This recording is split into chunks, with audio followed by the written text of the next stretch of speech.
Hello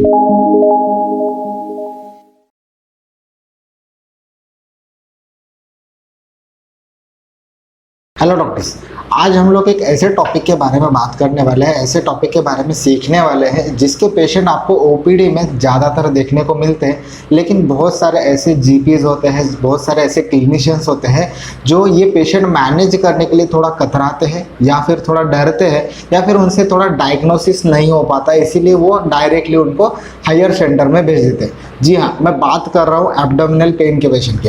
अब ऐसा नहीं कि आपने बिल्कुल एब्डोमिनल पेन मैनेज नहीं किया होगा, माइल्ड पेन आपने मैनेज किया होगा, मॉडरेट टू सीवियर पेन के लिए आप थोड़ा सा डरते हो, घबराते हो।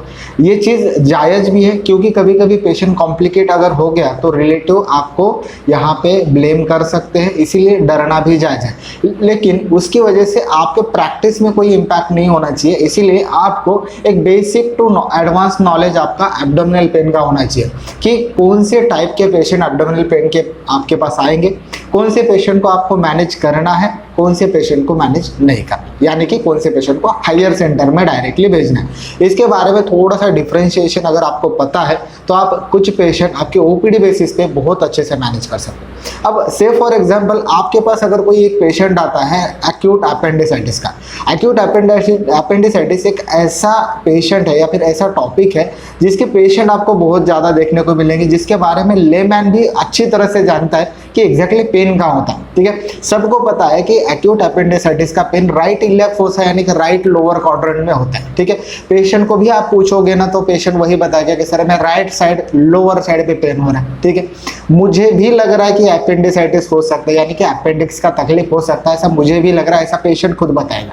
ठीक है, ऐसा क्यों है? क्योंकि इसके बारे में अवेयरनेस थोड़ा ज़्यादा है। ठीक है, अब ऐसे पेशेंट मान लो अगर आपके पास ओपीडी में आते हैं तो पहले आपको पेशेंट को क्लियरली ऑब्जर्व करना है, पेशेंट कैसे आ रहा है, चल के आ रहा है, ठीक है, या फिर पेशेंट को उठा के लाया जा रहा है। ठीक है, पेशेंट कंफर्टेबल है या फिर ज़्यादा पेन में है, माइल्ड पेन है, मॉडरेट पेन है, सीवियर पेन है। ठीक है, कैटेगराइजेशन तो आप नॉर्मली कर सकते हो। ठीक है, माइल्ड पेन होगा तो पेशेंट कंफर्टेबली आपके पास आएगा, इंटरमिटेंट पेन होगा पेशेंट को, मॉडरेट पेन होगा तो क्या होगा, पेशेंट कम से कम थोड़ा सा पेट पे हाथ लगाते हुए आएगा। ठीक है, सीवियर पेन होगा तो कम से कम एक दो लोग उसको पकड़ के लाए होंगे।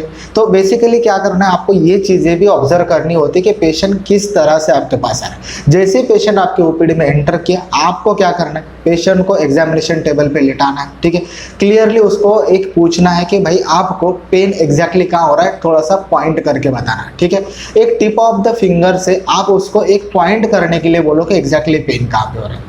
आपको एक क्लियर हो जाएगा कि अगर ये राइट इलियाक फोसा में है तो कहीं ना कहीं अपेंडिक्स की पैथोलॉजी हो सकती है, सीकम की पैथोलॉजी हो सकती है, अगर पेशेंट फीमेल है तो ओवरी की पैथोलॉजी हो सकती है।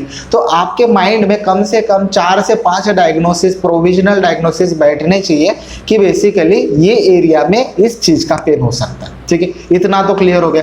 अब इसके बाद में क्या करना है, जब पेशेंट सीवियर पेन में है तो आपको प्रॉपर हिस्ट्री भी नहीं दे पाएगा। ठीक है, आप क्लियरली उसको एग्जामाइन भी नहीं कर पाओगे। तो पहले क्या करना है, पेशेंट की 2 चीजें ऑब्जर्व करनी है। ठीक है, कौन सा पेशेंट आपके ओपीडी टेबल पे या फिर एग्जामिनेशन टेबल पे रहना चाहिए और कौन सा इंस्टेंटली आपको बाहर भेजना है, ये चीज का आपको नॉलेज होना चाहिए। ठीक है, इसके लिए 2 चीज हमेशा ध्यान में रखो। एब्डोमिनल पेन अगर आपके पास आता है तो वो क्या सिम्टम लेके आ रहा है। ठीक है, यानी कि एब्डोमिनल पेन के साथ एसोसिएटेड सिम्टम क्या क्या है। ठीक है, एक चीज है। दूसरी चीज क्या है, पेशेंट के वाइटल्स बहुत इंपॉर्टेंट होते हैं। अगर पेशेंट शॉक में है, शॉक कौन सा हो सकता है, हाइपोवोलेमिक शॉक हो सकता है जो पैनक्रेटाइटिस में होता है। ठीक है, उसके बाद में सेप्टिसेमिक शॉक हो सकता है जो पेरिटोनाइटिस में होता है। मतलब उसमें जनरली जहाँ पे फ्लूइड लॉस होता है वो पैनक्रेटाइटिस है, जहाँ पे आपको हाइपोवोलेमिक शॉक दिखेगा। और दूसरा पेरिटोनाइटिस है, जहाँ पे कुछ इन्फेक्शियस फ्लूइड आपके पेरिटोनियम को यहाँ पर इन्फ्लाम कर रहा है, जिसकी वजह से पैथोलॉजी सेप्सिस में कन्वर्ट होती है और सेप्टिसेमिक शॉक होता है। ठीक है, तो ऐसा पेशेंट जो एब्डोमिनल पेन विथ शॉक है, शॉक कौन सा भी हो, अपना अगर आप सेप्टिसेमिक शॉक की बात कर रहे हो या फिर आप हाइपोवोलेमिक शॉक की बात कर रहे हो, तो शॉक कौन सा भी हो आप ओपीडी में उससे मैनेज नहीं करोगे, उसको डायरेक्टली हायर सेंटर भेजोगे। ठीक है, दूसरी चीज कहाँ आती है, जहाँ पे एब्डोमिनल पेन है लेकिन शॉक के फीचर्स नहीं है, यानी कि पेशेंट का बीपी नॉर्मल है, पेशेंट के हार्ट रेट नॉर्मल है, पेशेंट को एसोसिएटेड सिम्टम ज्यादा से ज्यादा वोमिटिंग का लग रहा है, बाकी दूसरा कुछ नहीं है। ठीक है, ऐसे पेशेंट आप अच्छी तरह से मैनेज कर सकते हो। और एक हम लोग यहाँ पे एब्डोमिनल पेन की इस लेक्चर में पूरा डिटेल में डिस्कशन करेंगे कि इसके कॉजेज क्या हो सकते हैं, पेशेंट को कैसे कैटेगराइज करना है, कौन से पेशेंट रिस्की हो सकते हैं, कौन से पेशेंट नॉर्मल हो सकते हैं, कौन से पेशेंट को आप मैनेज कर सकते हो और कौन से पेशेंट को आप हायर सेंटर भेजना है। ठीक है, अब बेसिकली क्या होता है, अगर मैं आपको बताऊं कि कोई पेशेंट तुम्हारे पास आ रहा है तो वो क्यों आ रहा है, क्योंकि आपके ऊपर कहीं ना कहीं उसका ट्रस्ट होता है। तो वो ट्रस्ट बिल्ड बनाए रखने के लिए आपको उसको सही सलाह देना ये भी बहुत इंपॉर्टेंट होता है। अगर पेशेंट तुम्हारे पास आया, आपने ओपीडी में लिया, उसको एग्जामाइन किया, बीपी अगर कम है यानी कि शॉक के फीचर्स लग रहे हैं, टैकीकार्डिया है, अगर आप उनको अच्छे से काउंसलिंग कर पाओ कि भाई ऐसा है, यहाँ पे पेशेंट का बीपी कम लग रहा है, उसके बाद में उसका हार्ट रेट ज़्यादा है, ऐसे पेशेंट को हम लोग ओपीडी में नहीं मैनेज कर सकते, उनको हायर सेंटर लेके जाना पड़ेगा। अगर आपके पहचान में कोई सर्जन होता है तो उसको थोड़ा रेफर करो, पेशेंट के रिलेटिव की काउंसलिंग अच्छे से करो। उससे क्या होगा कि पेशेंट के रिलेटिव को और पेशेंट को एक ट्रस्ट बिल्ड होगा, ट्रस्ट फील होगा कि हाँ डॉक्टर साहब सही बोल रहे हैं और ये जो सलाह दे रहे वो हमारे लिए इंपॉर्टेंट है। ठीक है, और उसी के अकॉर्डिंग क्या होगा, वो पेशेंट आपके पास जुड़ जाएगा और वो अकेला पेशेंट नहीं, उसके साथ 10 पेशेंट आपके हो जाएंगे। ठीक है, तो इसीलिए हमेशा हर चीज़ पे फोकस करना है। ऐसा नहीं कि आपका सिर्फ क्लिनिकल नॉलेज ही इंपॉर्टेंट है, आपको काउंसलिंग करनी भी आनी चाहिए। ठीक है, ऐसे पेशेंट में ये बहुत इंपॉर्टेंट होता है। दूसरी चीज़, मेडिको लीगल एस्पेक्ट भी आपको थोड़ा बहुत पता होना चाहिए कि कैसे कैसे पेशेंट आपके पास आते हैं और उसका मेडिको लीगल एस्पेक्ट क्या होता है।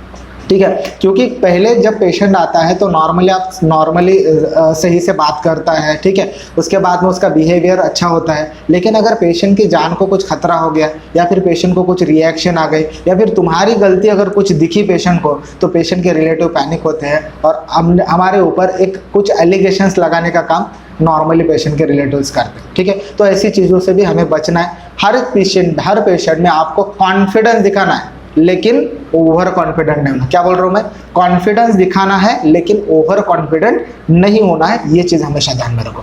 तो अब हम लोग यहाँ पे एब्डोमिनल पेन के कुछ कॉजेज डिस्कस करेंगे, जहाँ पे आपको एक चीज़ पता चलेगी कि यहाँ पे हर पेशेंट में कैसे कैसे हम लोगों को डायग्नोसिस करना है। ठीक है, एब्डोमिनल पेन के पेशेंट मैंने जैसे बताया कि माइल्ड पेन लेके आ सकते हैं, मॉडरेट पेन लेके आ सकते हैं या फिर सीवियर पेन लेके आ सकते हैं। ठीक है, 5 पैथोलॉजी में आपको बताऊंगा। 5 पैथोलॉजी में यहाँ पे एक मैं निमोनिक आपको देता हूँ, BMISH। ठीक है, ये कैटेगराइजेशन है हमारे पेशेंट का, जहाँ पे ये पैथोलॉजी हमारी यहाँ पे एक्सप्लेन होती है कि क्या क्या पैथोलॉजी एब्डोमिनल पेन में हो सकती है। ठीक है, बी यहाँ पे हमारा क्या बताता है, कोई ब्लॉक है। ठीक है, कोई ब्लॉक है, ब्लॉक का मतलब क्या हुआ, इंटेस्टाइनल ऑब्स्ट्रक्शन है। ठीक है, ऑब्स्ट्रक्शन किसी भी चीज़ की वजह से हो सकता है, मैकेनिकल ऑब्स्ट्रक्शन हो सकता है, कोई ट्यूमर की वजह से ऑब्स्ट्रक्शन हो सकता है। ठीक है, गॉलस्टोन आइलियस हो सकता है, डिफरेंट टाइप ऑफ ऑब्स्ट्रक्शन यहाँ पे हो सकते हैं, मैकेनिकल नॉन मैकेनिकल। ठीक है, ये इंटेस्टाइनल ऑब्स्ट्रक्शन यानी कि इसे हम लोग ब्लॉक की कैटेगरी में यहाँ पर काउंट करते हैं। यम का मतलब क्या होता है, यहाँ पे ये आ गया बी। ठीक है, यम का मतलब आता है कोई मेडिकल इलनेस हो सकता है। मेडिकल इलनेस में मोस्ट कॉमन जो होता है ना, मोस्ट कॉमन होता है आपका डीकेए यानी कि डायबिटिक कीटोएसिडोसिस। डायबिटिक कीटोएसिडोसिस के पेशेंट भी आपको एब्डोमिनल पेन की कंप्लेंट लेके आपके पास आ सकते हैं। ठीक है, ये एक हो गया। यहाँ पे दूसरा हम लोग यहाँ पे डिटेल में डिस्कस करेंगे मेडिकल इलनेस, आपको सिर्फ यहाँ पे निमोनिक्स में बता रहा हूँ, डीकेए के साथ और भी पैथोलॉजीज होती है वो हम लोग यहाँ पे डिटेल में डिस्कशन करेंगे। ठीक है, I stand for itis. Itis का मतलब आपको सबको पता है, इन्फ्लामेशन होना। इन्फ्लामेशन कहाँ पे हो सकता है, एपेंडिसाइटिस हो सकता है, पैनक्राइटिस हो सकता है, कोलाइटिस हो सकता है, कोलेसिस्टाइटिस हो सकता है, कोलेंजाइटिस हो सकता है, डिफरेंट पैथोलॉजीज है जहाँ पे आपको इन्फ्लामेशन दिखेगा। ठीक है, तो आइटिस स्टैंड फॉर इन्फ्लामेशन। तो इन्फ्लामेटरी पैथोलॉजी जहाँ पे है वो भी आपकी एब्डोमिनल पेन लेके आएगी। ठीक है, यहाँ पे नेक्स्ट है आपका यस। यहाँ पे जैसे हम लोग यहाँ पे आइटिस के बाद में जब यस के बारे में सोचते हैं, वो सबसे इंपॉर्टेंट फैक्टर है, वो है शॉक। ठीक है, जैसे मैंने 2 कैटेगरी आपको बताई, एब्डोमिनल पेन विदाउट शॉक आप मैनेज करोगे, एब्डोमिनल पेन विद शॉक आपको यहाँ पे ज़्यादा रिस्क नहीं लेना है। ठीक है, इसलिए शॉक है या नहीं है ये भी देखना पड़ेगा। अगर शॉक है पेशेंट सीवियर हो सकता है, इसलिए यहाँ पे थोड़ा सा ध्यान रखना है। ठीक है, और यहाँ पे जो एच कैटेगरी आती है, जहाँ पे हम लोगों को एक चीज़ पता चलती है कि यहाँ पे कहीं ना कहीं होल हुआ है।